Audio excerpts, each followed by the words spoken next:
Now, for many, he was the comic creator of the Goons and groundbreaking TV sketch shows. But away from the world of comedy, Spike Milligan was a passionate campaigner dedicated to preserving the area of London he called home, Finchley. Today, a memorial was unveiled there in his memory, and Wendy Hurrell went along. A somewhat comical unveiling of a comedy genius. It's taken 10 years for the Finchley Society to raise funds for their ode to its first president. They don't write numbers like that anymore. Spike Milligan, here on The Goon Show he created for BBC Radio in the 50s. Congratulations, for the second time, you've just won. Then came the surrealist sketch show Q. There's a Q on the bench, which represents that series, and out of that series grew Python, very simply. He's the father of Python. He was dangerous to interview, and he deliberately set out to be that kind of maverick in the studio. And he was often brilliant. Sometimes he wasn't. Sometimes he was in a fit of depression that all his life he carried with him, and he could be terribly morose.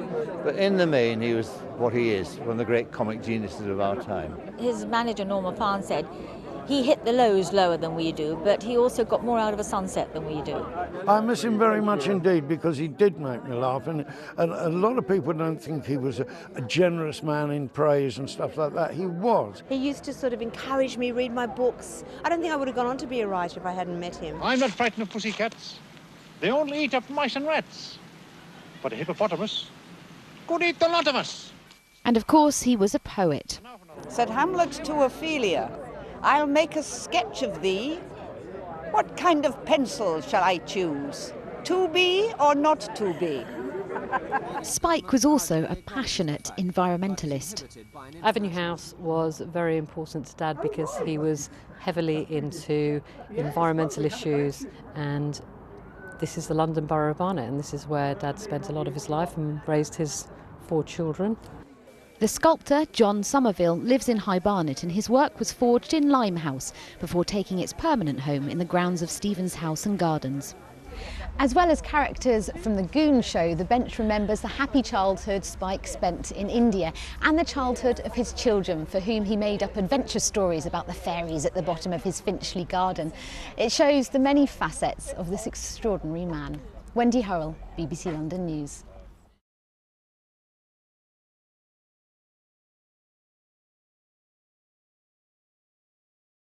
Tonight, who is one of Britain's most loved comedians, Spike Milligan was well known for many things, including his radio programme, The Goon Show, and of course for his performances. But less well known was his deep involvement with his local community in Finchley.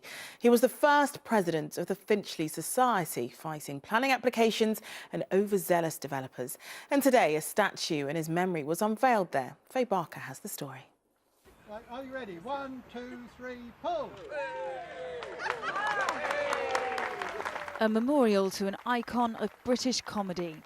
A life-size statue of Spike Milligan will now sit near to the late writer and performer's North London stomping ground, a tribute to the man whose work is credited with influencing comedy since the 1950s. An extraordinary talent of impulsive, on-the-spot daring that we're sort of familiar with now because we see all those comics, but we didn't then. In some ways, Python was much more conservative than Spike. We could pull it back into something that was probably reached maybe a larger audience, but it was never as inspired, I don't think, as what Spike was doing. A wonderful man and a significant man, and our most wonderful of gifts, making us laugh.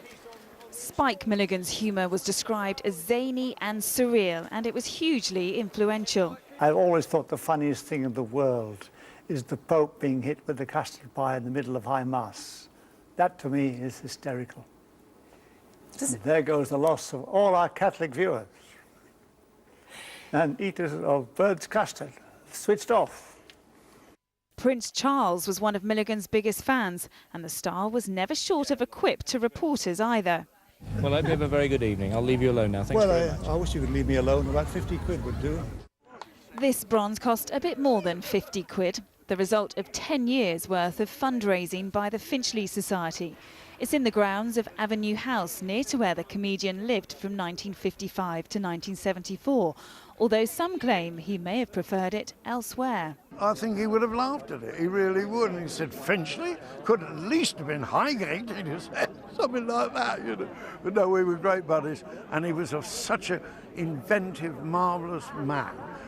It's likely a seat next to this marvellous man will soon become one of the most popular spots in London. Faye Barker, ITV News.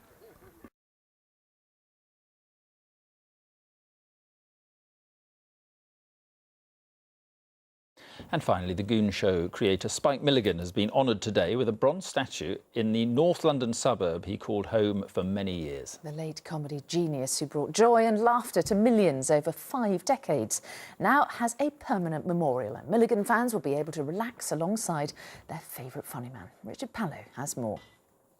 Spike Milligan used to love nothing more than creating a bit of comic chaos. So he would have rather enjoyed the build-up to the unveiling. 1, 2, 3, pull! That mischievous smile suggesting he'd almost orchestrated it himself. He's got an impish grin on his face. Either that or he's not feeling too good. No, it's interesting. It's a lovely depiction of him. One of my favourite men, hero and a friend. The dozen years since his death have not eroded his appeal or zaniness. Further up here in the Midlands, there's been a lot of turbulence and gale force winds, but they should be moving south during the night and blow themselves out towards tomorrow morning. Would you say the Queen entered into the spirit of things? No, she stayed alive all the time. And Prince Charles, famously the butt of many a Milligan joke, personally contributed to the statue that familiar faces were today talking to or having their photo taken with.